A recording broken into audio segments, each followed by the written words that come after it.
professor, e de bom para vocês também, né? Então, a nossa aula de hoje é sobre o tubo digestivo, ou tubo digestório, como vocês queiram. Nós dividimos o assunto, o sistema digestório, em duas partes. Nessa primeira aula de hoje, nós vamos estudar o tubo digestório como um todo, desde o esôfago até o canal anal. Chegando da rua correndo. Agora, na próxima semana, nós vamos estudar a cavidade oral e as glândulas anexas ao tubo digestivo, tubo digestório. As glândulas salivares, as parótidas, submandibulares, sublinguais, o fígado e o pâncreas. Então, é o assunto da aula que vem. Nós começamos com o tubo digestivo, ou tubo digestório, na nomenclatura correta, mas a gente, ao longo desse tempo todo, né, mistura uma linguagem clínica com linguagem anatômica. Se a gente não prestar muita atenção, a gente se reporta à linguagem anterior. Mas dá para entender o que eu estou querendo falar com vocês. A estrutura básica do tubo digestório é essa que está aqui lançada. Nós começamos de dentro para fora com uma mucosa, onde existe um epitélio, onde nós vamos, inclusive, conhecer depois dela a lâmina própria, o córeo. Algumas vilosidades intestinais são vistas aqui, né? Nessa lâmina própria, algumas glândulas e algumas formações linfáticas estão mostradas aqui. Então, é o epitélio que muda de característica, de aspecto, de morfologia ao longo do tubo digestório, e isso significa, e é um guia, uma diretriz, para nós fazermos um diagnóstico histológico do material que nós estamos vendo ou examinando. Isso na histologia é muito importante e na anatomia patológica também, quando você vai examinar uma peça que foi doente, foi retirada de uma cirurgia e assim por diante. Logo depois da lâmina própria, ou córeo, existe uma camada muscular que é chamada muscular da mucosa, ou musculares mucosae. Os atas em latim, vocês vão observar isso, né, lá no laboratório, pode ser que exista alguma ainda. Nós tentamos substituir todos, mas eu acredito que, se algum aparecer, musculares mucosae é igualzinho essa muscular da mucosa, que tem, como sempre, no tubo digestório, duas camadas. Uma camada mais externa, que é a longitudinal, as suas fibras, e uma camada mais interna, que é a circular. A contração alternada dessas camadas vai resultar naqueles movimentos que nós chamamos de movimentos peristálticos, que são comuns no tubo digestório. De dentro para fora, continuando, nós vamos observar aquilo que nós chamamos de submucosa. Né? Aqui está a submucosa, com alguns vasos, umas glândulas, as chamadas glândulas da submucosa. Logo a seguir, nós temos a outra camada muscular, propriamente dita, com duas camadas, com a mesma conformação, com a mesma disposição das fibras. Nós vamos ter uma exceção lá no estômago, e quando nós chegarmos lá, eu vou chamar a atenção de vocês para isso.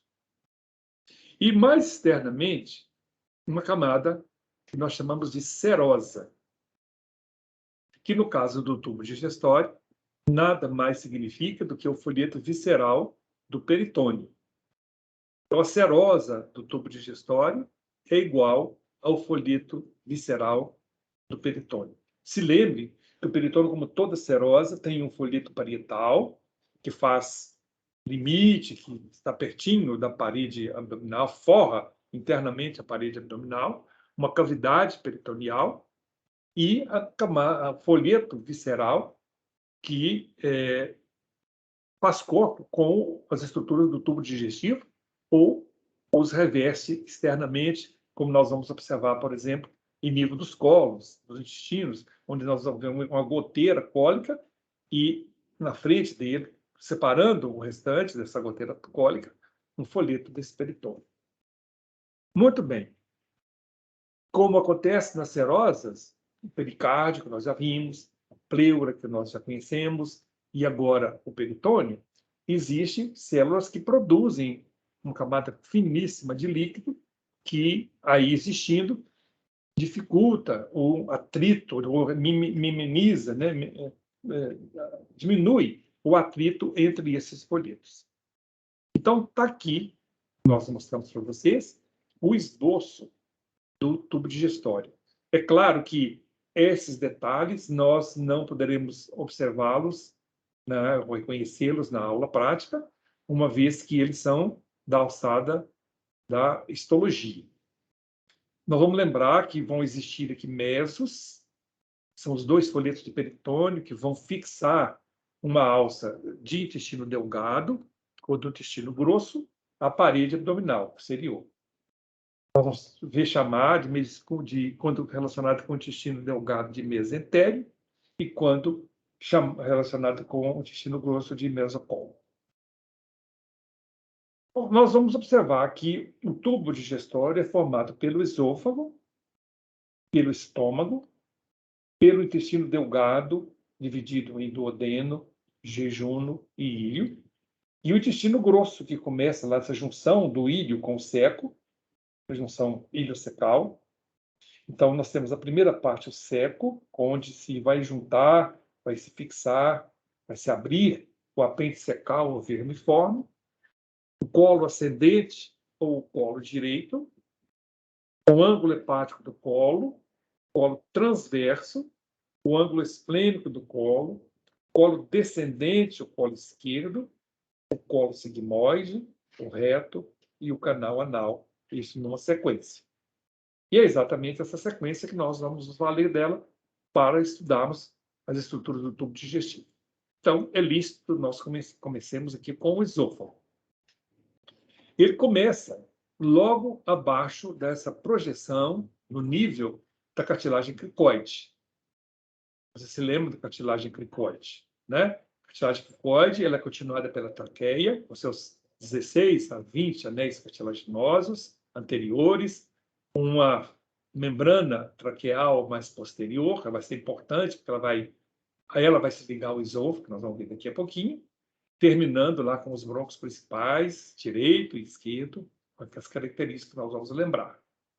Bom, aqui começa o esôfago, e ele termina, vem o tórax, passa através do diafragma para o abdômen, onde vai se constituir naquilo que nós chamamos de esôfago abdominal. 2, 3 centímetros de comprimento aqui, uma coisa muito pequena, mas muitíssimo importante, como nós vamos observar daqui a pouquinho. Então, curiosamente, o esôfago tem 3 porções, 3 segmentos. Um segmento que se relaciona com o pescoço, o esôfago cervical, um esôfago torácico e um esôfago abdominal. Ele tem mais ou menos uns 25 centímetros, 30 centímetros de tamanho, dependendo do tamanho da pessoa, do indivíduo, né? E é um órgão interessante, porque ele é meramente um órgão condutor do bolo alimentar. Nenhum processo digestório vai ocorrer aí. Tem nenhuma glândula. Professor? Perfeitamente. Professor? Oi, estou ouvindo. Ah, tá, desculpa. Onde que ele termina? O Ele tubo? termina aqui no estômago, aqui, ó. Na junção com o estômago. Junção gastroesofágica ou esôfago-gástrica, dessa região que nós vamos chamar de cardia daqui a pouquinho. Beleza, obrigada. Nada. Então, ele é um tubo eminentemente muscular, com aquelas camadas que nós vimos, né? Ele não tem serosa, então ele não tem nenhum revestimento, no caso aqui seria de peritônio, ainda mais que não existe peritônio no tórax, né? Então é um órgão que não tem aquela camada mais externa. Observe aqui lateralmente as pleuras, a pleura parietal, né? E se a gente inserir aqui, afastar a pleura parietal e o esôfago lateralmente, nós vamos ganhar um recesso que fica atrás do esôfago, o recesso retroesofágico, atrás do esôfago. Então, ele é um tubo muscular, muito distensível. O bolo alimentar passa aí com relativa facilidade dentro desse processo de caminhar desde a cavidade oral, passando pela faringe, né, ganhando o esôfago e daqui chegando até o estômago. Estruturas interessantes, semelhante ao tamanho da dentadura, já foram descritos passando pelo esôfago. A dificuldade de deglutição significa disfagia. Disfagia é a dificuldade de deglutir. Odinofagia é a deglutição com dor, né? Então, esses distúrbios são importantes. Tem muitas patologias interessantes, que depois vocês vão ler sobre elas, como o megaesôfago, Chagas, que fazem com uma constrição esofágica, a partir da falta de inervação. Nós vamos observar que pode haver, então, um estreitamento esofágico com dilatação a montante, constituindo isso aquilo que nós chamamos de acalásia do esôfago ou megaesôfago, comum na doença de Chagas, que destrói essa inervação toda. Plexo mucoso e mioentérico, que nós vamos ver daqui a pouquinho. Relações importantes do esôfago com a traqueia, que lhe é anterior, com a aorta, que fica mais à esquerda. O esôfago mais à direita, a aorta mais à esquerda, e posteriormente ao esôfago, a coluna vertebral. Então, nós temos que ver essas relações todas. E muito interessante também essa relação do esôfago com o bronco principal do lado esquerdo e mesmo com a aorta. Por que essa relação é importante? Porque ela vai se constituir num estreitamento fisiológico do esôfago. Esse primeiro, na junção, que no início do esôfago, na junção faringoesofágica, vai se constituir no primeiro estreitamento fisiológico do esôfago, onde nós vamos observar também quase que um esfíncter superior, o esfíncter que vai ser relacionado, então, com a sua contração, de permear mais ou menos a luz esofagiana. Então, esse é o primeiro estreitamento. O segundo é nessa relação do bronco principal esquerdo da aorta. E o terceiro estreitamento, exatamente nessa junção esôfago-gástrico. A sua inervação vai se fazer pelo nervo vago, o 10º par craniano, que inicialmente é troncular, depois vai se tornar plexiforme, vários ramos, e depois volta a se tornar troncular na medida que ele vai passar pelo hiato diafragmático e ganhar a cavidade abdominal.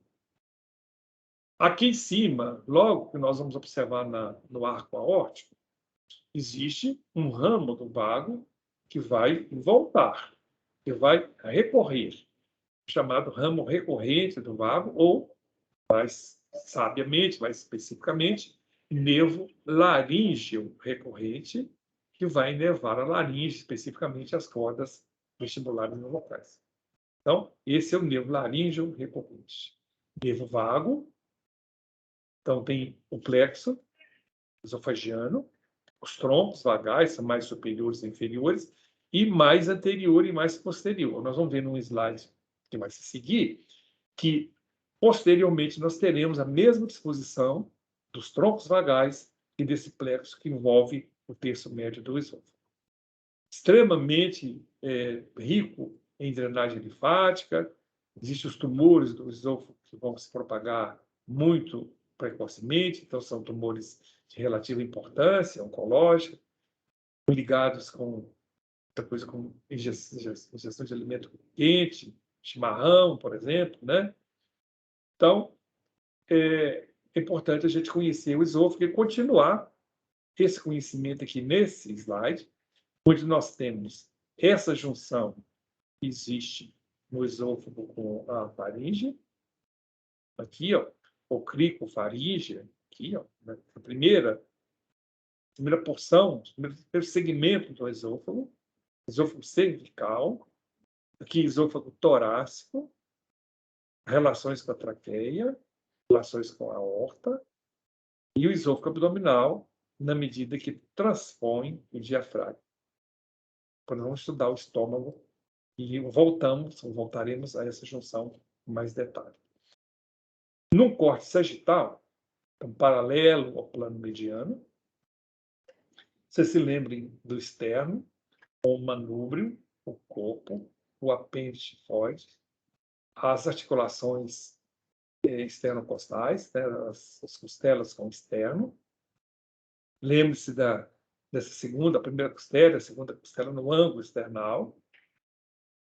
E daqui, essa costela, nós tiramos, dessa junção, manúbrio e o corpo external, tiramos um plano que vai até a quarta vértebra torácica, dividindo o mediastino.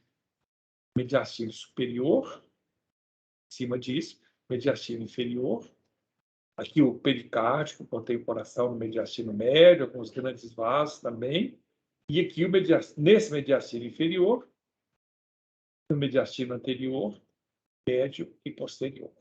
Observe que o esôfago vai ocupar todo esse mediastino inferior, vai também se projetar no mediastino inferior na sua divisão de posterior.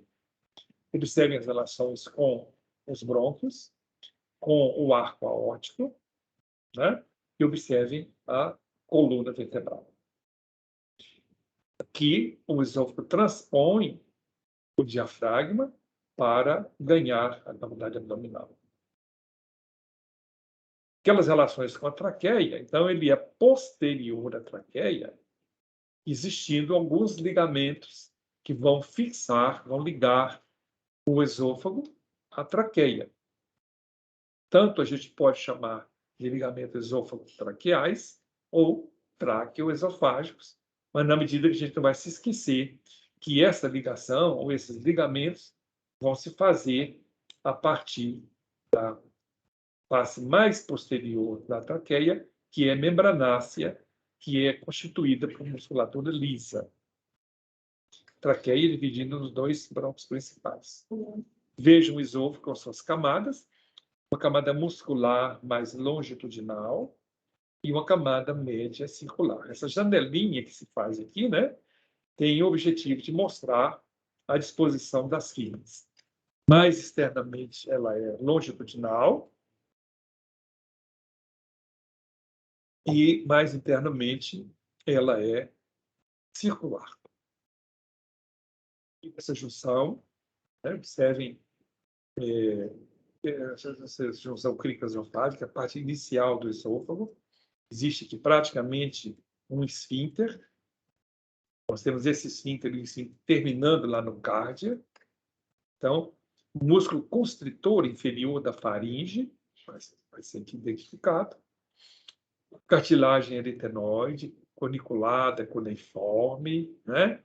A epiglote, com essas cartilagens estão aqui também, né? Ó. A incisura intraretenoide, aqui, parte das cartilagens aritenoides, né? A cartilagem tireoide, a cartilagem cricoide fica mais abaixo, e aqui o ádito da laringe. Cavidade oral, raiz da língua. Vão conhecendo as coisas, vamos mostrar para vocês.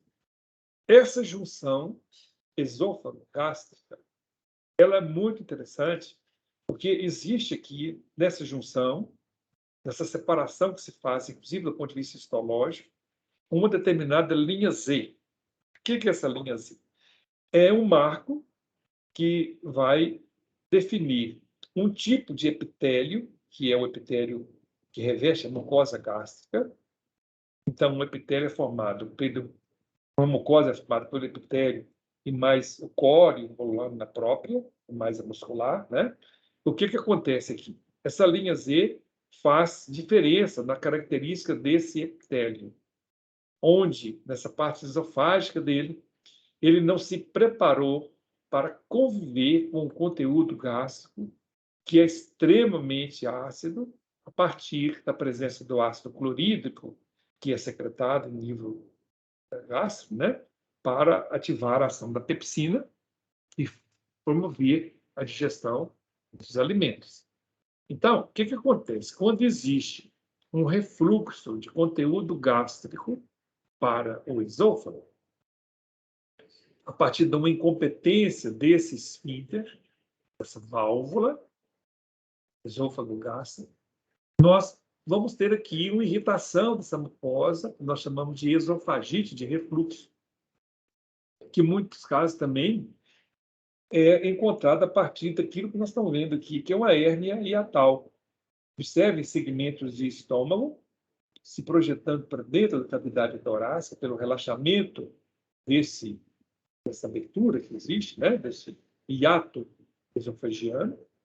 E aqui já em parte do estômago, e esse conteúdo gástrico vai irritar essa parte terminal do esôfago, como aqui é mostrado. Observe que o desenho chegou ao detalhamento de mostrar aqui pequenas hemorragias, pequenas áreas de lesão, de injúria a essa mucosa a partir da convivência com o conteúdo gástrico, que é muito laço, muitíssimo laço. Mais uma vez aqui, ó, não observar, né, a parede, né, com parte que é longitudinal mais externa, né, uma circular média e uma longitudinal mais interna. Essa é a exceção que existe.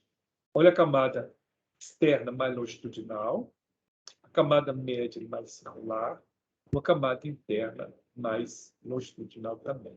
Então, a camada mais interna com a mais externa se correspondem, se equivalem em direção das fibras musculares, existindo entre elas uma camada circular.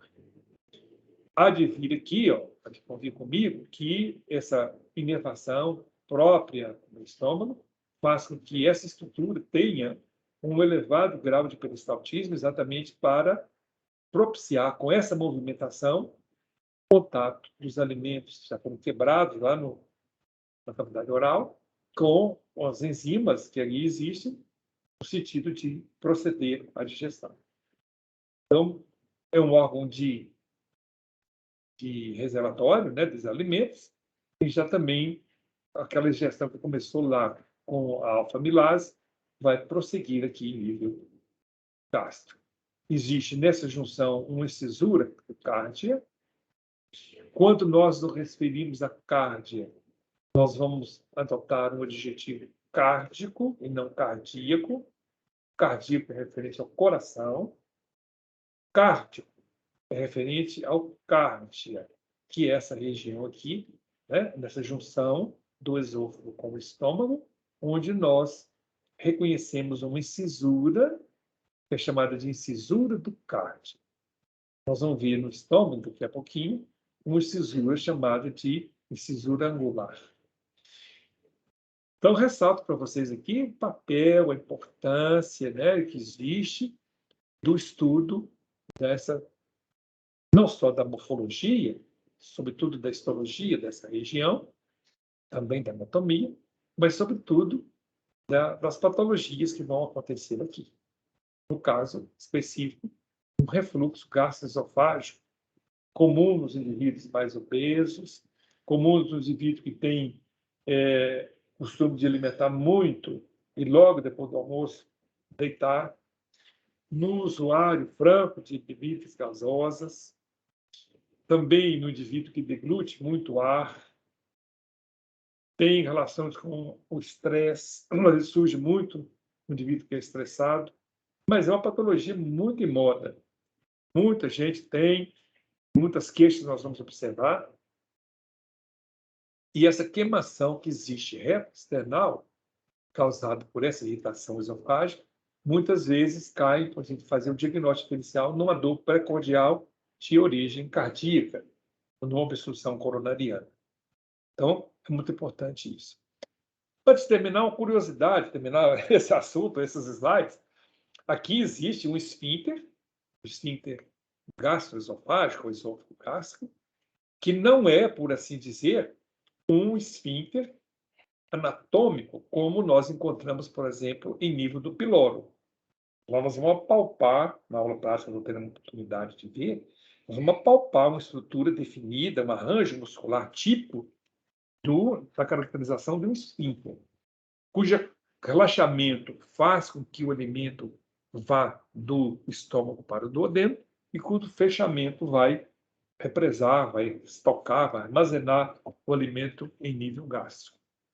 Muito bem, esse esfíncter, diferentemente do que acontece com o piloro, ele não é provido, nós não podemos identificar aqui uma estrutura anatômica comparativamente com o que acontece com o outro. É um esfíncter que a gente chama de funcional. que tem uma certa inabilidade de exercer a sua função no lactente. Você vê como o lactente regurgita os alimentos, o alimento que ele mamou, né, mamadeira ou o leite materno, ele vai regurgitar. Por isso, logo que o neném mama, a gente coloca na posição para ele arrotar, para ele se desfazer do ar que ele deglutiu e o alimento se acomodar aí no estômago, para ser digerido. Agora, com relação a essa abertura, nós vamos fazer com que ela seja também compatível funcionalmente no momento do vômito, onde nós temos a abertura desse esfíncter, contrações vigorosas do estômago, no sentido de ejetar para o meio externo o alimento que está aqui, que, por um motivo ou outro, deve ser descartado. Nós vamos ver vômito de toda origem, né? Chamando a atenção de um vômito de origem neurológica, que é um vômito tão intenso que é quase que um vômito em jato. Essa característica de vômito que a gente vê, que a gente obtém, a gente passa a saber na conversa com o paciente, na anamnese com o paciente, direciona o raciocínio da gente para a possibilidade de ter alguma lesão neurológica. Finalmente, a curiosidade. Tem determinados animais, como o cavalo, que não conseguem vomitar, que não conseguem abrir esse esfíncter para que o alimento vá desse local onde ele está estocado até o meio externo.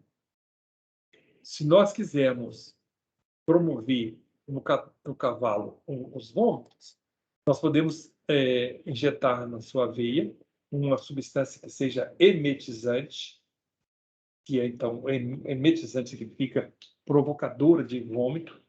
Emese significa vômito. Nós já vimos falar em hiperemese gravídica, que é a quantidade muito grande de vômitos que acontece durante a gravidez. Sobretudo no início da gravidez, são muito mais comuns, né? Então, a emese significa vomitar. Hiperemese, né? Emese gravídica, hiperemese gravídica. Então, esse radical significa isso. Mas, então, se a gente colocar essa substância, morfina, apomorfina, que são substâncias que são emetizantes, ele vai ter vigorosas contrações dessa estrutura que está onde o alimento está armazenado e não vai ter a correspondente abertura desse esfíncter. E pode haver uma dose muito grande dessa substância emetizante, uma contração ou algumas contrações muito vigorosas e um rompimento dessa estrutura para dentro da cavidade abdominal, correspondente ao estômago, e morte do animal. Nós podemos matar um cavalo com isso. Vocês imaginam como é que as coisas são e na peculiaridade do animal. Donde o meu respeito muito grande pelos veterinários. O veterinário, ele atua sem anamnese do paciente, o paciente dele não lhe conta nada, é o dono do animal que conta, né? E cada animal tem a sua particularidade do ponto de vista morfológico, anatômico, funcional. Então, cada um indivíduo desse é uma clínica em separado, então é uma profissão muito grande, né? Deixa eu ver, Fernando, por isso quando ficamos ponta de cabeça, o alimento no estômago não volta, possivelmente por causa do esfíncter que está aí, né? Ele só vai voltar regurgitando ou sendo vomitado se esse esfíncter se abrir. Essa condição que você falou, quando nada, dá a gente a segurança de afirmar que esse esfíncter gastroesofágico, ou esôfago gástrico, é competente, não existe essa incompetência esfincteriana. Certinho?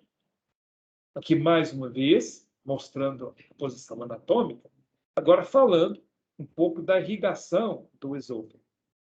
No esôfago cervical, ramos da artéria tiroidiana inferior que está aqui. Ó. Então, observe que esses vasos vêm daqui. No esôfago torácico, ramos das artérias intercostais ou ramos diretos da aorta. Quando nós falamos do esôfago terminal, nós falamos de ramos da artéria gástrica esquerda. Então, tronco celíaco, a artéria lienal ou esplênica e a artéria gástrica esquerda. Esse é o tronco celíaco que nós vamos ver daqui a pouquinho nos ramos da artéria aorta. Então, esse esôfago inferior, o terço inferior do esôfago, vai ter essa origem de irrigação. Repetindo, o superior, tiroidiana superior, inferior, melhor dizendo, tiroidiana inferior, na parte torácica, ramo das intercostais, ou ramos direto da aorta, os ramos esofágicos estão aqui, ó, apresentados, e no esôfago terminal, na parte abdominal do esôfago, ramos da artéria gástrica esquerda que está aqui. Muito interessante agora, esse slide vai nos mostrar isso, que como se forma a veia porta. Nós vamos voltar nisso na próxima semana, na próxima aula. Mas já é interessante que vocês saibam como é que ela se forma, para que nós possamos entender o que esse slide quer transmitir para nós, essa parte do slide. Então, vou voltar à parte de cá. A veia porta e todo o sistema porta hipofisário, sistema porta hepático, vai ser definido como um sistema venoso interposto entre dois sistemas de capilares. Capilares do intestino, onde os alimentos são absorvidos, e os capilares do fígado, onde eles são carreados e serão metabolizados. Então, até aqui nós falamos de digestão, aqui nós entramos em metabolismo, que é a queima dos alimentos, a oxidação dos alimentos, os alimentos com oxigênio, com CO2, água e energia. Então, voltando a essa formação da veia porta, ela é formada pela veia esplênica. Existe um outro adjetivo para falar da veia relacionada com o baço, que é lienal. Esplênico ou lienal é referente a baço, aqui. Aqui o hilo esplênico, os elementos vão constituir o seu pedículo, também igualmente que acontece, né? Onde vão depois essas veias gástricas curtas vão também se unir para a formação da veia esplênica que está aqui. A veia esplênica recebe como tributária essa importante veia, que é a veia mesentérica inferior. E esse não muda de nome, não. Continua sendo veia esplênica. Então, em vez de receber essa grande e importante veia, que é a veia mesentérica inferior, ela continua aqui a se chamar veia esplênica ou lienal. Aqui, nesse nível, essa bifurcação, ela vai receber de todo esse sistema a veia mesentérica inferior. Então, dessas três veias, da esplênica, da mesentérica inferior e da mesentérica superior, vai se formar a veia porta. Aqui, aí ela drena a veia gástrica esquerda, que a veia gástrica epiploica vai se unir, vai ser tributária da veia mesentérica superior. Muito bem. Em patologias que têm por característica aumentar a densidade do fígado, uma fibrose, uma cirrose pós-hepatite, e pensa em cirrose, lembrando do indivíduo que bebeu muito, né? Uma cirrose alcoólica. Mas tão importante feito ela é a cirrose pós-hepatite. Então, nós devemos, a partir daí, ficar vigilantes com relação à hepatite. Ela pode dar uma hepatite viral, no seu processo de cura, fazer uma cirrose, onde o tecido hepático vai ser substituído por tecido conjuntivo fibroso, aumentando grandemente a pressão na veia porta, que há dificuldades claras da drenagem do sangue para cá. Então, o que vai acontecer? Vai haver um represamento do sangue nessas tributárias da veia porta. Em qualquer desses níveis, nós vamos observar a ectasia, a dilatação dessas veias, que se tornam varicosas, como essa aqui, a veia gástrica esquerda, para onde drenam as veias da submucosa do esôfago, do terço, ou da parte, né, do segmento terminal do esôfago. Então, essas veias, na dificuldade que tem de drenar o sangue que elas contêm, acabam por se tornar varicosas, as chamadas varizes esofagianas. São frequentes nos indivíduos que têm estossomose, que têm cirrose, etc., né? Pode formar isso aqui, e constitui a ruptura dessas varizes um importante mecanismo de morte desses pacientes. Eu já vi vários casos de morte desses pacientes. Logo que eu me formei, eu trabalhava lá na Santa Casa, fiz residência em cirurgia lá. Então, eu dava plantão, me lembro, toda terça-feira era o meu plantão lá. Ficava lá 24 horas lá dentro da Santa Casa de plantão. E à noite era comum a gente ser chamado onde os indivíduos estavam vomitando sangue, vomitando grandes quantidades de sangue, numa hematêmese, que é vomitar sangue, a partir do rompimento dessas veias. E muitas das vezes nós não tínhamos o que fazer, não tinha condição de socorrer esses pacientes, dada o tamanho, a intensidade do quadro, esse indivíduo acabava de morrer. Alguns a gente conseguia levar para a sala de cirurgia, tentar procedimentos heróicos para salvar, quase sempre a gente não conseguia sucesso. Vi muito pesar, muito pai de família morrer a partir disso. Claro que isso existe muito, né? Eu perdi o contato com esse tipo de paciente à medida que eu fui fazer outra coisa lá dentro da minha especialidade, da minha profissão, mas me lembro perfeitamente disso, da agonia, né? do quadro dramático, difícil, do qual eu nunca me esqueci, e estou vendo os pacientes agora na medida que mostro isso para vocês. Então, olha a importância que existe da correlação morfofuncional.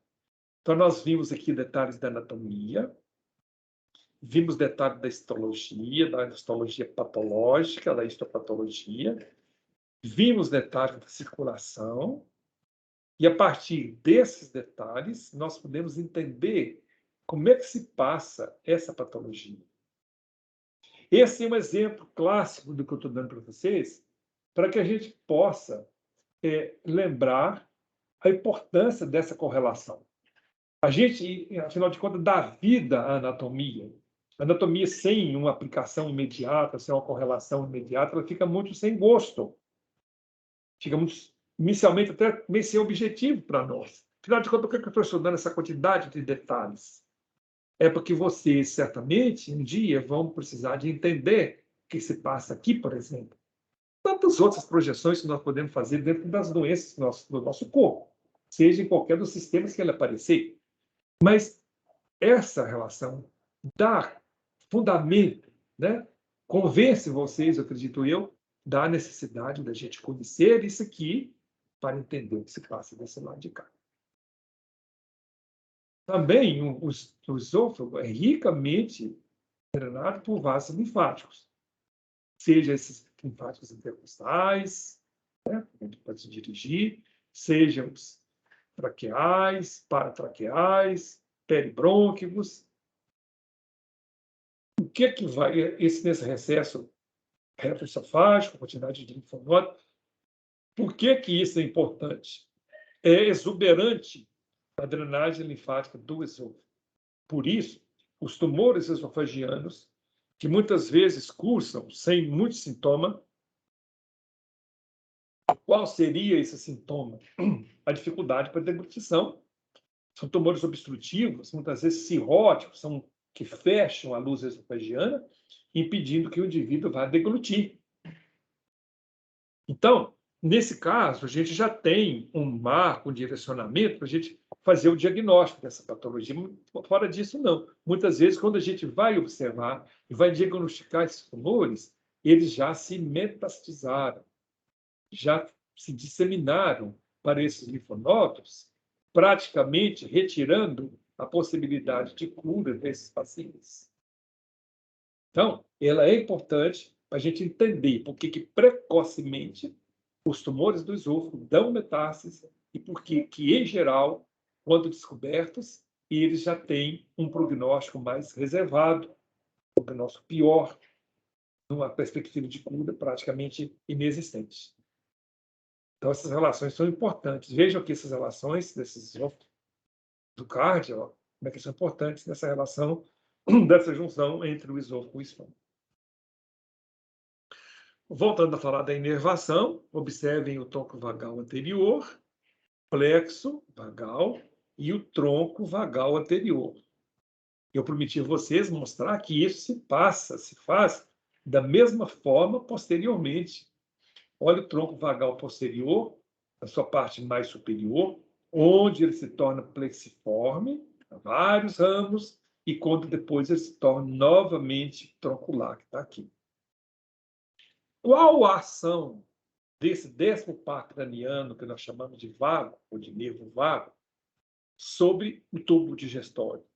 Ele vai fazer com que haja uma estimulação de peristaltismo, de contrações do tubo digestório, e nas estruturas onde nós vamos observar a secreção, por exemplo, em nível gástrico, em nível duodenal, a estimulação vagal vai fazer com que haja essa hipersecreção desses conteúdos, levando muitas vezes ao aparecimento de úlcera gástrica, úlcera duodenal, chamada de úlcera cloridopéptica, que é uma disfunção dessa interação de ácido clorídrico com a pepsina. O fato que as úlceras estavam ali, doíam bastante, muitas vezes sangravam. Então, uma das coisas que se fazia antigamente era seccionar o vago, fazer uma vagotomia, quanto mais seletiva, melhor, desde os troncos vagais anterior e posterior, e diminuir tanto quanto possível a inervação dessa parte inicial do estômago. O que ia resultar disso aí? Uma tonia, ou uma hipotonia, melhor dizendo, do estômago. As suas contrações iriam ficar menores, menos eficazes, menos intensas. Então, tinha que se interpor cá embaixo, nós vamos ver daqui a pouquinho a região onde nós podemos fazer isso, uma alça intestinal. Nos tempos de hoje, mais modernamente, nós estamos sabendo que todas essas disfunções, muito mais do que esse estímulo vagal, do que essa disfunção, dessa interação do ácido clorídrico com a pepsina, resulta de uma atuação de uma bactéria chamada Helicobacter pylori, cujo tratamento cura um grande e significativo percentual dessas doenças. Então, se nós observarmos isso agora, sabedores dessa bactéria, o que nós fizemos com esses pacientes? Mutilamos esses pacientes. Eu bem fiz uma cirurgia dessa.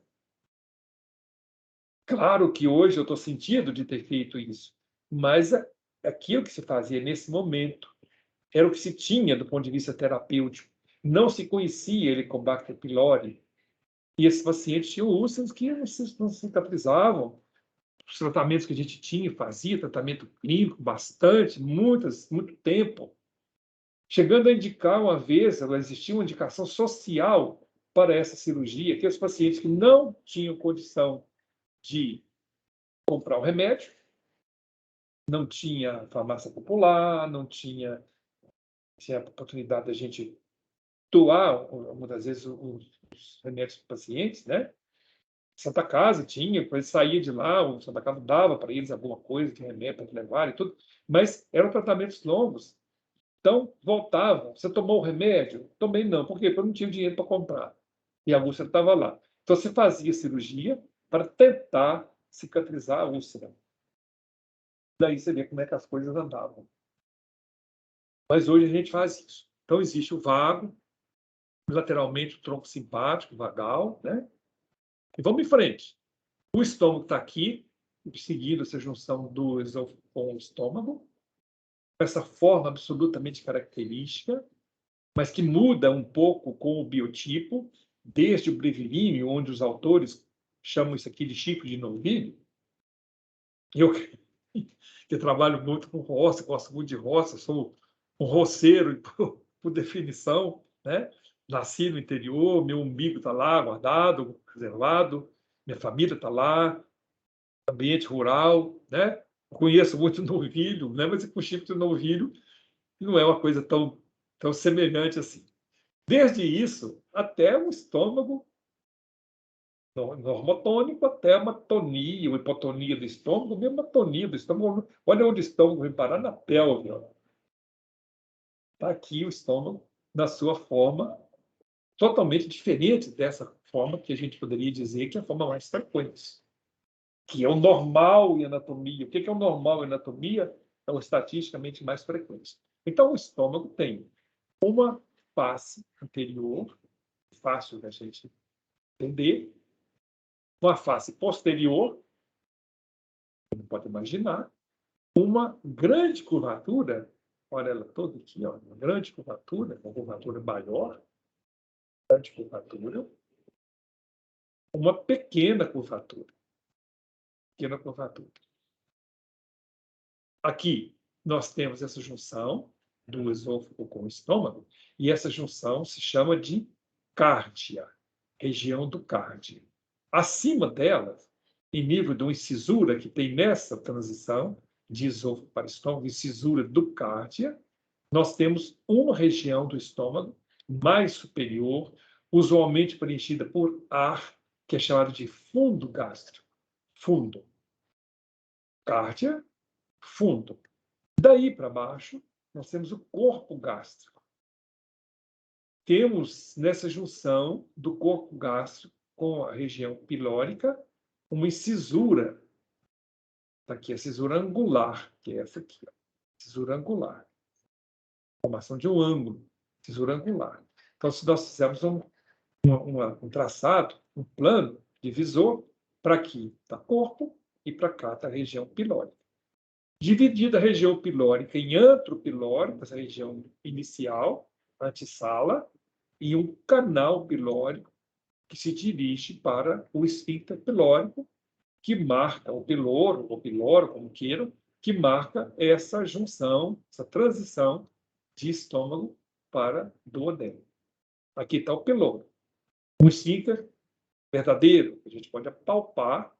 E existe uma veia, chamada veia pilórica, que marca externamente esse limite. Então, pequena curvatura. Dessa pequena curvatura sai um ligamento gastrohepático, que nós vamos chamar de omento menor, ou epíplo maior. Omento em latim, epíplo em grego. E existe aqui, ó, esse ligamento, né, que vai então, o duodeno, né, um ligamento duodeno hepático ou hepatoduodenal.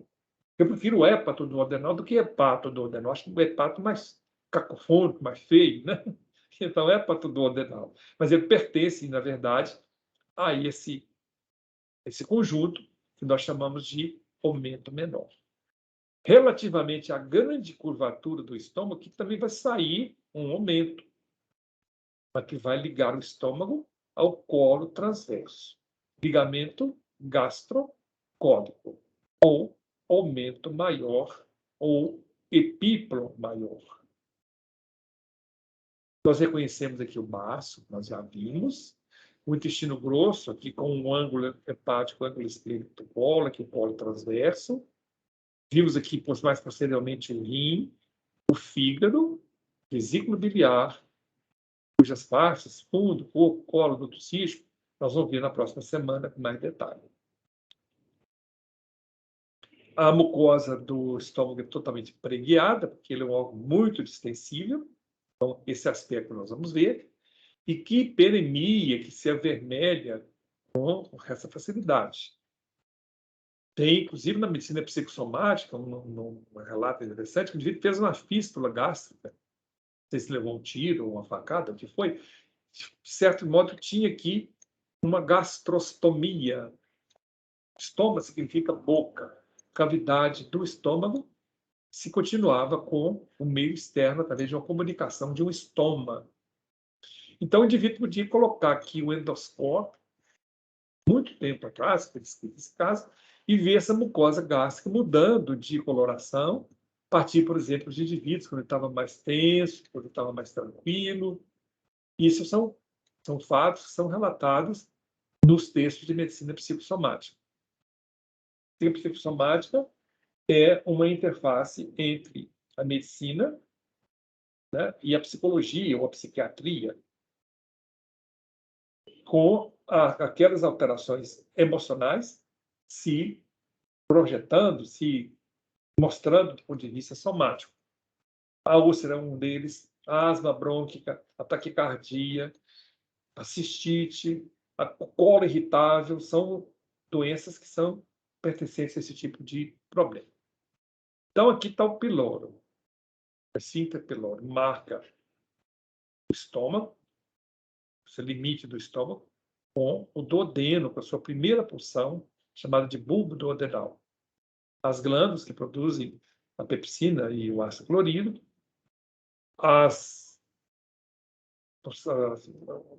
o arranjo daquela musculatura que eu tive pensando de vocês, com as 3 camadas, né? E aqui em destaque o esfíncter piloro, o pilórico. Vejam que ele é mais palpável, mais materializado, mais identificável, se a gente o comparar com o CARD. Prosseguindo, nós temos o duodeno. A primeira porção do duodeno é o bulbo duodenal. Veja que o pilórico, aquela veia pré-pilórica, eu chamei a atenção de vocês. Aqui é estômago, aqui é duodeno. A primeira porção é o bulbo duodenal. A segunda porção do duodeno é a porção descendente. A terceira porção horizontal, porção ao segmento horizontal.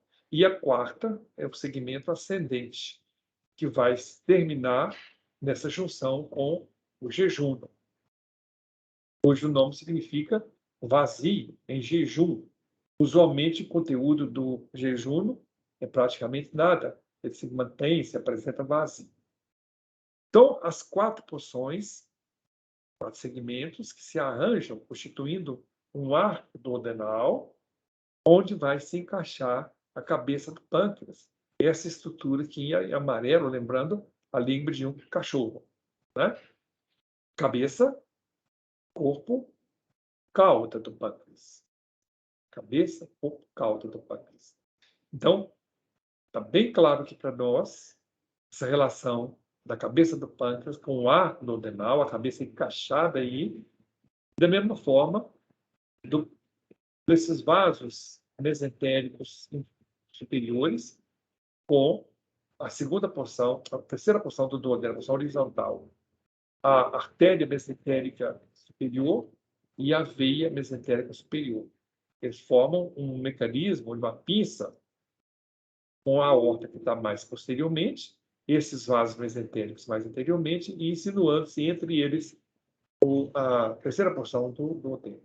Ele é um órgão peritonizado, mas extraperitoneal, alguma coisa peritonizada, né? Mas aqui, ó, nitidamente, ele está retroperitoneal. Veja que uma camada, folheto peritoneal, vai cobri-lo anteriormente. Por que que eu chamei a atenção? Observe também a presença do arco, a presença aqui das submucosas glândulas duodenais, glândulas de Briner. Vamos estudar isso lá na histologia. Essa flexura, o ângulo duodeno jejunal, marca o limite entre o duodeno e o jejum, mas aqui abrindo o duodeno, observar a primeira porção, o bulbo, radiologicamente parecendo uma chama de vela, que são frequentes as úlceras, logo depois do piloro. A segunda porção, a porção descendente, que é a mais importante. Por que ela é mais importante? Porque aqui, em nível da papila duodenal maior, vão se abrir o duto pancreático principal, o duto de Wilson, e o duto colédro, e usualmente se juntam para se abrirem aqui. Aqui vou emulsificar as gorduras, a bile, e aqui as enzimas pancreáticas vão, a milase, a lipase, as proteases, vão ajudar na digestão dos alimentos. Esse é o duto pancreático principal, que habitualmente se abre na papila duodenal maior. existe, estatisticamente significante, essa presença, de um duto pancreático acessório, chamado duto de Santorini. Vai se abrir na papila do adenal menor, cerca de 2 centímetros superior à papila do adenal maior. Então, eles vão carrear o suco pancreático e a bile que vão se misturar aqui. Por isso que essa segunda porção do duodeno é a mais importante delas. Aqui, seguindo, nessa junção, né? Observe aqui, saindo aqui, o jejuno no ilho. Olha aqui como é que as alças de intestino delgado vão se dispor. Não há, a não ser se a gente se aproximar muito do início do jejum, ou das proximidades do ilho terminal, nós vamos ter muita dificuldade em, palpando essas alças, examinando essas alças de intestino delgado, falar com certeza aqui é jejum, aqui é ilho. Na parte média dessas alças, esse diagnóstico diferencial é muito difícil. Entretanto, o diagnóstico diferencial de uma alça de intestino delgado, de uma alça de intestino grosso, é muito fácil. Por quê? Porque existem peculiaridades das alças de intestino grosso que não existe aqui. Por exemplo, aqui nós temos as austrações ou moceladuras. Essas contrações que existem, espasmodicamente, né, e que dão esse aspecto típico das alças de intestino grosso. Teremos as tênias, condensação de fibra muscular, está aqui, ó. Agora tem no livro, está aqui. Tem aumental e mesocólico. Então, que a tênia, não confundir essa tênia com parasita, né? A tênia sólida, a tênia saginata, essa tênia não tem nada a ver com isso. E com essas pequenas gordurinhas que tem aqui, né? Pequenas formações de tecido adiposo, são chamados de apêndices omentais. Então, austrações com H, austrações são moceladuras, tênia, e esses apêndices omentais, que existem nesse quase toda a extensão do intestino grosso, marcam os elementos que diferencialmente separam o intestino delgado de intestino grosso. No intestino delgado, nós vamos notar que existe aqui uma alça jejunal típica e aqui uma alça ileal típica, onde nós vamos observar aqui esse pregueamento mais evidente que usualmente as alças jejunais estão vazias, estão em jejum, jejuno, elas estão muito pregueadas. Isso é um elemento bem característico se a gente comparar com as alças ileais, onde existe já um conteúdo que, quanto mais se aproxima da junção do ilho com o seco, mais fecaloide vai ser, em que pese ele ser basicamente estéril. E lá no intestino grosso tem as bactérias intestinais, as chamadas enterobactérias. Mas aqui nós já vamos ter esparsamente essas formações linfáticas e essas placas linfáticas que estão aqui. Não existe aqui, caracteristicamente, no jejum, mas existe no ilho. A prega que vai revestir cada alça dessa e fixá-la na parede posterior, nós chamamos de mesentélio. Existe nas alças regionais, existe também nas alças ileais. Vejam vocês que existe aqui, ó, toda essa disposição desse arco. Desse arco jejunal vão se projetar chamados ramos retos ou artérias retas, tanto lá quanto aqui. Elas têm vasos retos que vão a partir dessas arcadas que estão aqui representadas. Arcadas ileais, arcadas jejunais, chamadas na nomenclatura antiga, chamada arcada de Riolan. Na cirurgia, muito comum a gente falar isso. Então, vejam que essa irrigação é uma irrigação terminal. Cada um desses ramos se dirige a uma determinada área e muitas vezes até se anastomosam entre si. Mas se a gente partir dessa disposição, nós podemos imaginar que essa artéria vai irrigar um determinado segmento ileal. Então, é importante que a gente saiba disso quando observarmos uma cirurgia, por exemplo, se faz esse nível. As camadas estão aqui, né? Mucosa, submucosa, muscular, mucosa, quadro muscular, etc. Então, morde no hilo terminal, sua implantação no seco.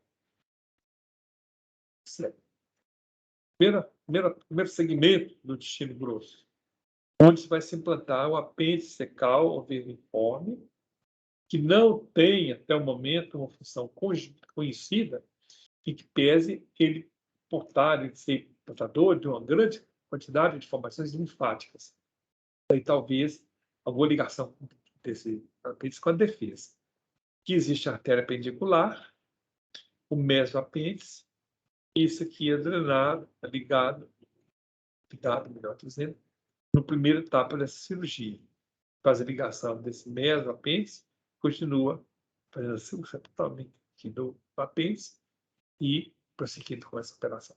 Veja aqui que as três tênis confluem nessa área de implantação do apêndice.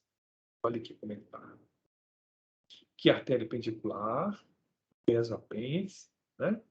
Basicamente, na cirurgia, se liga a artéria pendicular e faz um tratamento desse mesoapêndice, ligando esses vasos, depois fazendo uma sutura ali no choleio deles. Daí você faz depois a apendicectomia. Nessa figura, nós já retiramos todo o intestino delgado. Isso aqui se chama raiz do mesentério. Veja que essas alças têm nessa descrição, eu chamei para vocês de meso, e esse meso vai fixar essas alças na parede posterior do abdômen, porque senão elas cairiam todas. O peso delas em si, ainda que elas não tivessem nenhum conteúdo mais significativo, mas o próprio peso delas poderia fazer com que elas tivessem um posicionamento mais inferior. Seco, colo ascendente, ângulo hepático do colo transverso, ângulo esplênico do colo descendente ou esquerdo, sigmoide, reto, canal.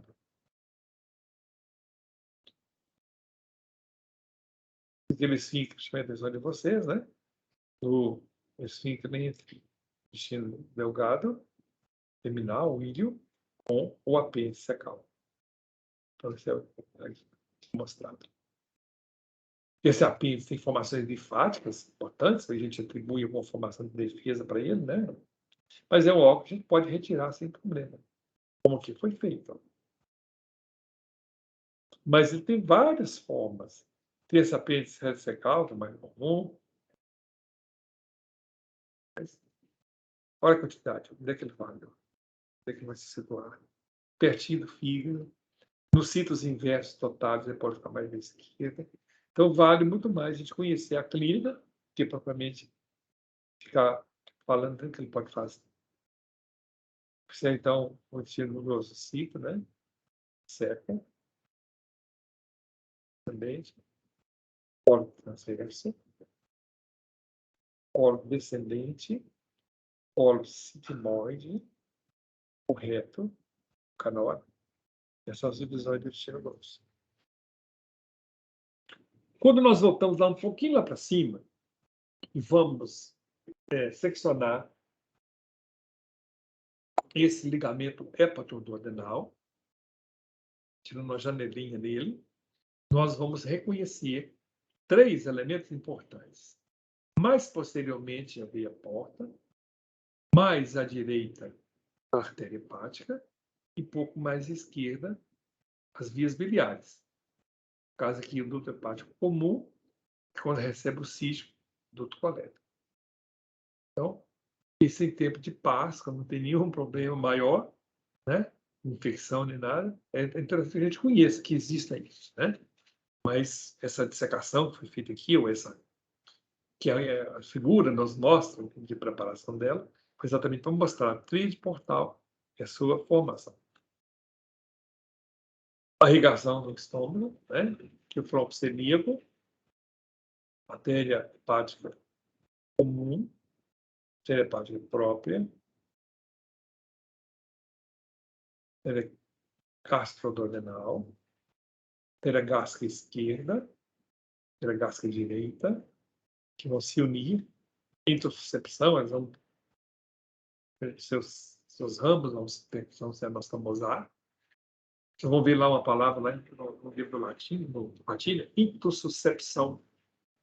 Intussuscepção significa exatamente isso, é a anastomose, é a ligadura, né? É a continuidade desses vasos. Então, a artéria gastroepiploica do lado direito vai se unir, vai se anastomosar com a gastroepiploica do lado esquerdo. A gastroepiploica do lado esquerdo tem origem da artéria lienal ou esplênica.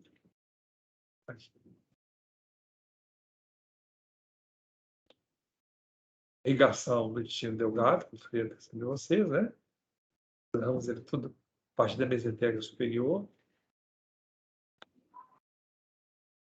Aqui a irrigação do intestino com a artéria cólica direita, artéria iliocólica direita. Basicamente isso, artéria cólica direita, artéria cólica média, aqui, ó, a iliocólica, cólica média, aqui, ó, cólica direita, cólica média, e aqui a artéria cólica esquerda e a artéria sigmoidiana está aqui.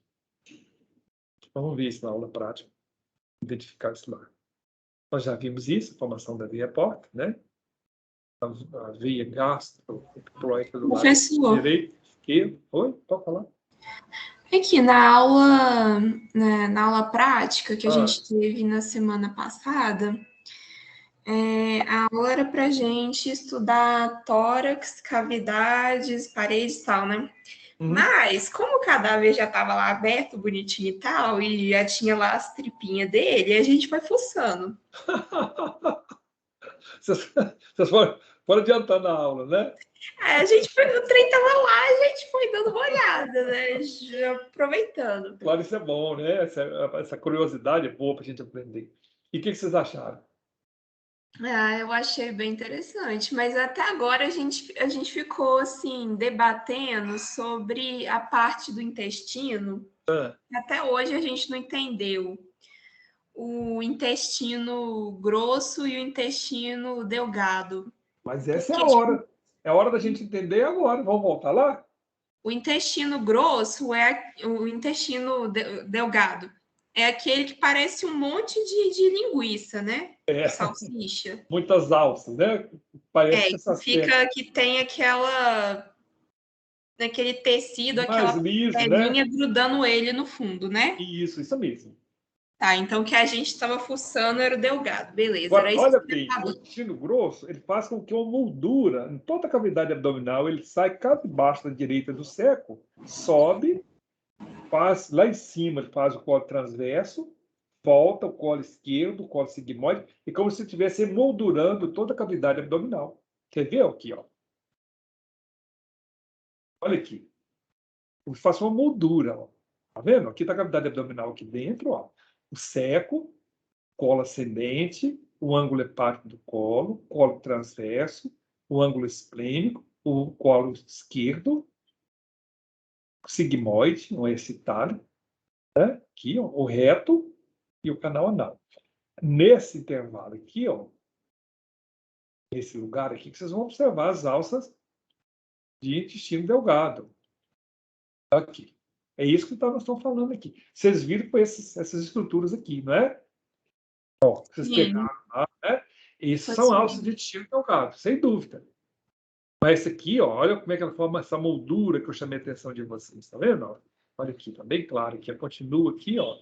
Ela é mais periférica e essa aqui é mais central. Olha onde ela começa aqui, ó, né? Aqui é a raiz do mesentério e como ela vai se diferenciar. Olha, esse aqui tá lisinho, essa parede, ó.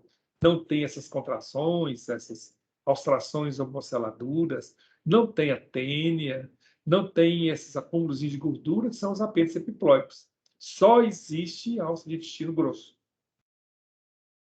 Então, quando vocês forem lá na aula prática e virem o cadáver, vocês vão lembrar daquilo que vocês estão notando agora e vão, com facilidade, fazer um diagnóstico diferencial entre a alta de intestino delgado, essa aqui, a lisinha, e aquela outra que circunda a cavidade abdominal, que tem essas 3 características que chamei a atenção de vocês. Professor, aqui mais uma pergunta. Desde o esôfago até o ânus, a gente são mais ou menos uns 12 metros, né, do tubo digestivo. É isso aí, é bastante mesmo. É longo, né? E varia de pessoa para pessoa. Então, e o delgado é mais ou menos uns 6, 7 metros, né? Ele é o mais extenso deles todos. Tá. Por que ele é mais extenso que os outros? Porque nele vai ocorrer a absorção dos alimentos. Quanto mais superfície tiver, mais efetiva vai ser essa absorção. Você vive sem intestino grosso. Você pode fazer uma colectomia total. Você não pode viver sem intestino delgado. Porque nós precisamos dessas alças para absorver os alimentos que foram digeridos. Desde a boca, passando pelo estômago, pelo duodeno, né? Então, esses alimentos vão ser quebrados nos seus constituintes, eles vão ser reabsorvidos aqui, ó, e daqui eles vão ser levados para essas veias, ó, que nós estamos vendo aqui drenar. Estão vendo essas veias drenadas aqui, ó, para esse sistema porta. E daqui, essas partículas, esses elementos, esses constituintes, vão ser metabolizados aqui. Então, olha bem, a deglutição, a digestão e o metabolismo, coisas totalmente diferentes, né? Está compreendido, gente? Então, a importância dessa drenagem venosa que eu chamei a atenção de vocês. Professor, Oi. O estômago consegue armazenar quantidade de alimento? Varia muito. A pessoa às vezes tem um estômago mais distendido, né? Tem costume de 1,5 litro, 2 litros, com relativa facilidade você pode armazenar. E quando a pessoa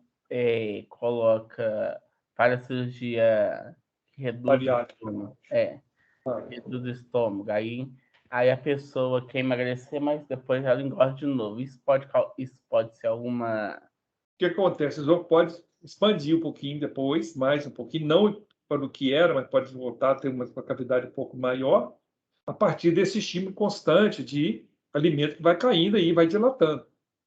Por isso o indivíduo vai engordar, vai comer coisas que engordam.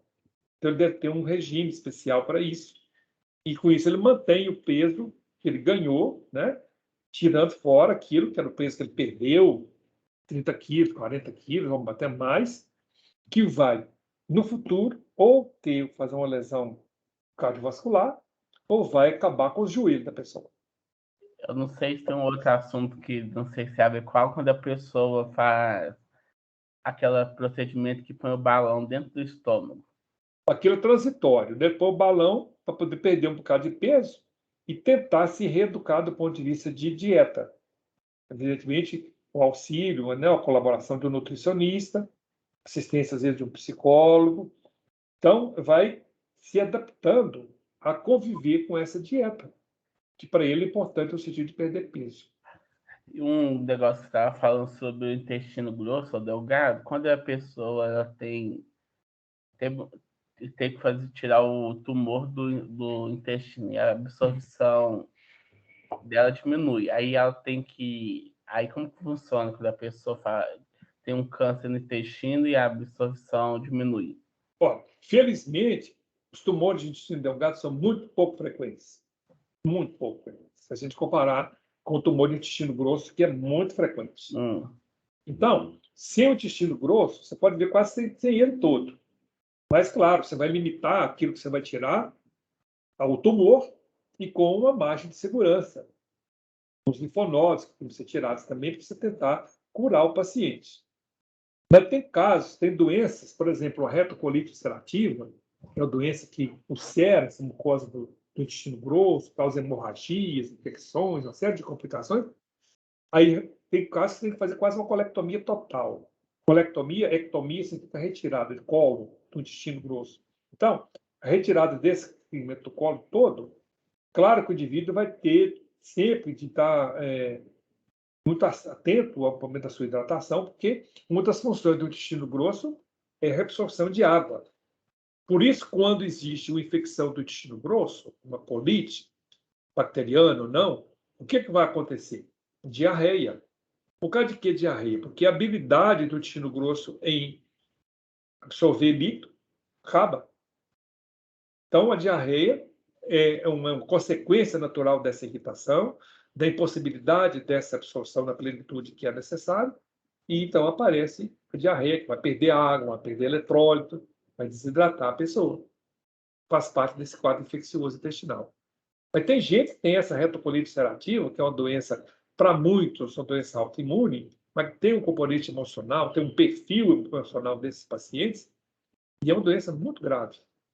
Porque, até quanto eu saiba, até hoje tem controle, mas não tem cura. É muito difícil de sempre a gente tratar.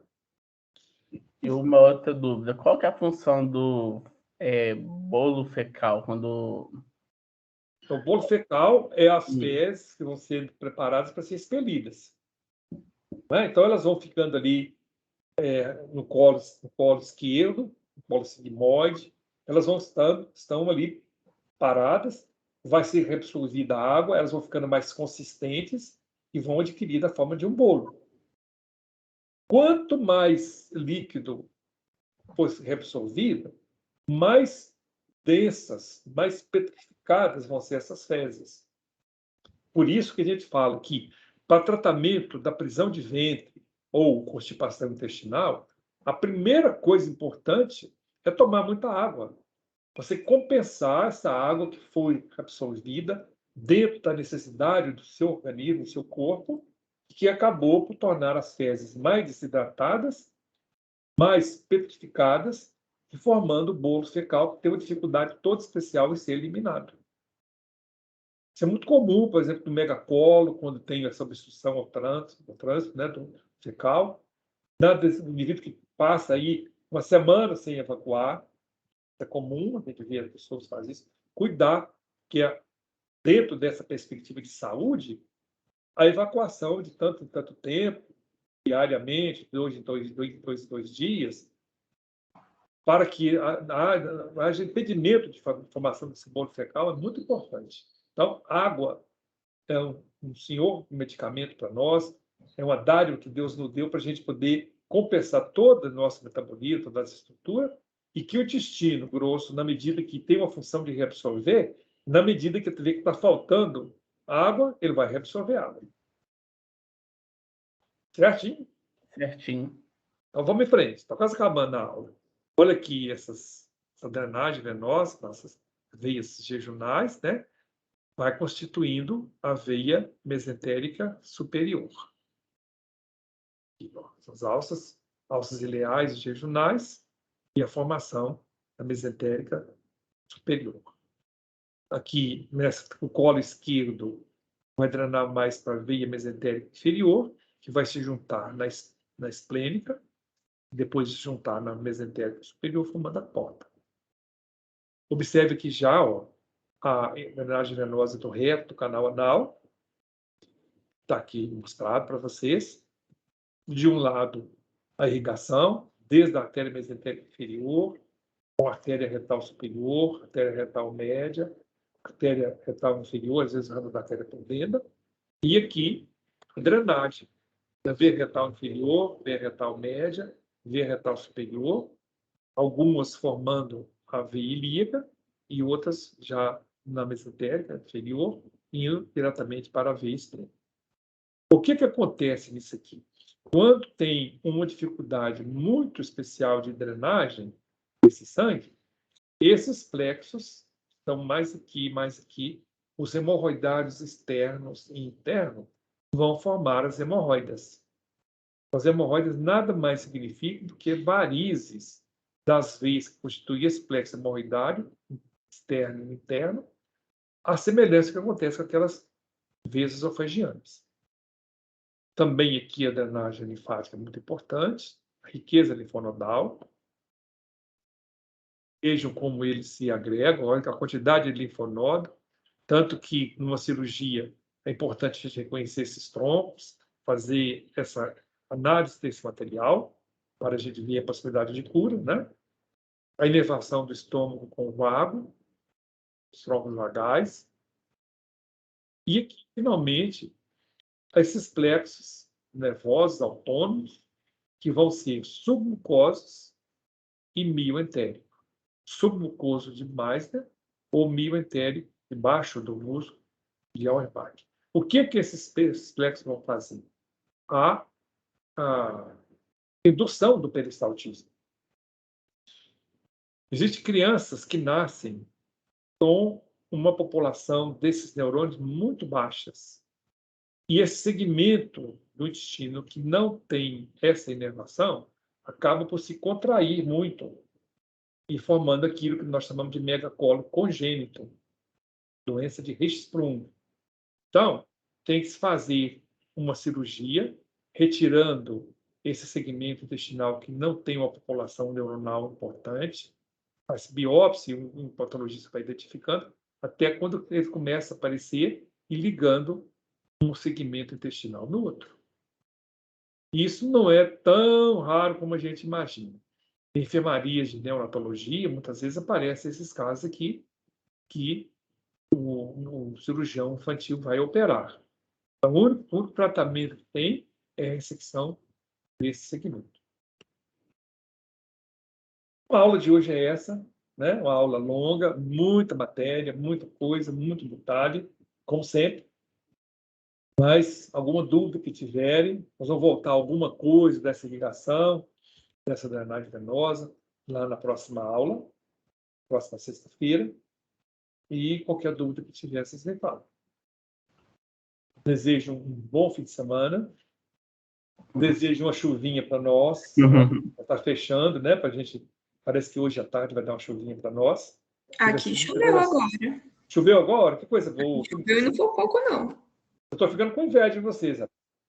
Porque está só a fechar, né? A gente está apavorado com a falta de água, né? Com as coisas que estão acontecendo nesse mundo nosso. Professor, Foi? Tinha muita gente perguntando se você já decidiu a data para entrega do trabalho. 1º de dezembro. No mês de dezembro? 1º de dezembro. Os primeiros dias de dezembro. E sobre o que está falando sobre quando as pessoas têm hemorroide, e por que quando eles falam que pessoas têm hemorroide não pode comer, não pode consumir em grande quantidade alimentos que são quentes, que têm calor? Porque a mucosa retal, ela vai ficar irritada por esses alimentos. Então, com isso, vai arder. Pode dar uma trombose hemorroidária. Existe também, porque trombose hemorroidária, quando a gente portador de hemorroides senta em assento preto de automóvel, com muito tempo exposto ao sol, pode resultar numa formação de um coágulo sanguíneo dentro de uma mina hemorroidária, chamada doença hemorroidária, uma trombose hemorroidária aguda, que existe muito nos recrutas, que sentam aquele jipe lá do exército, né, com aquele traumatismo todo sobre essa região. Por isso, essa trombose hemorroidária aguda é chamada doença do recruta, por causa disso. Tá? E aquela, antes de acabar a aula, estava explicando daquele caso de crianças que têm falta do nervo. O que acontece com as crianças que não têm isso? Elas têm a dificuldade de... O que acontece com esse tipo de doença? Eu não entendi. Então, é o seguinte, então existe um despovoamento dessa inervação num determinado segmento do intestino. Então, o que acontece? Esse intestino, ele não contrai e também não se dilata. Então, não tem peristaltismo.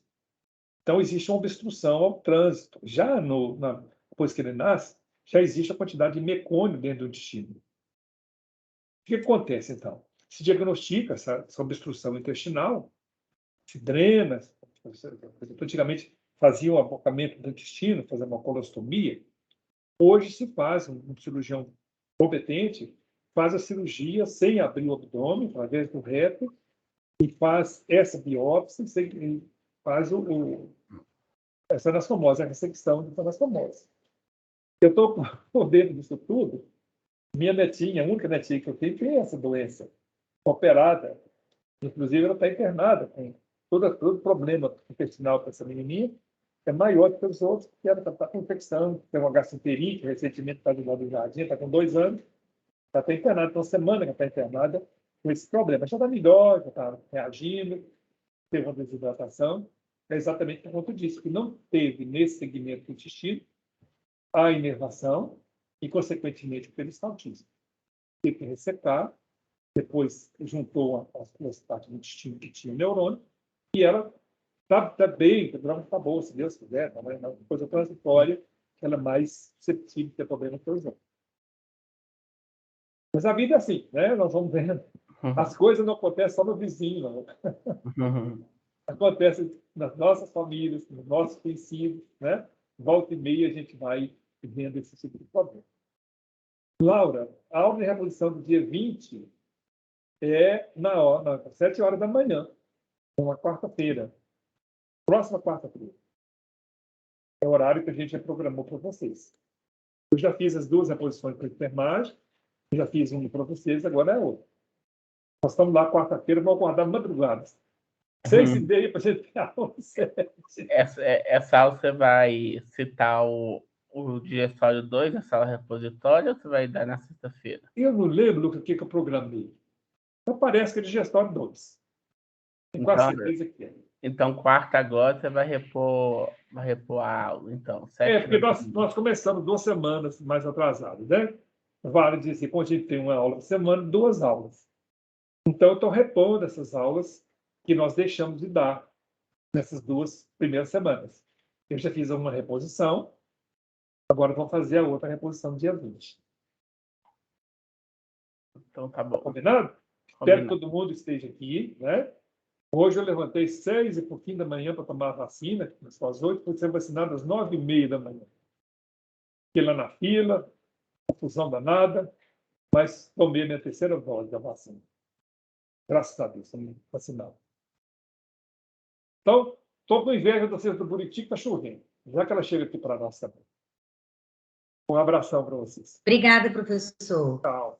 Tudo de bom.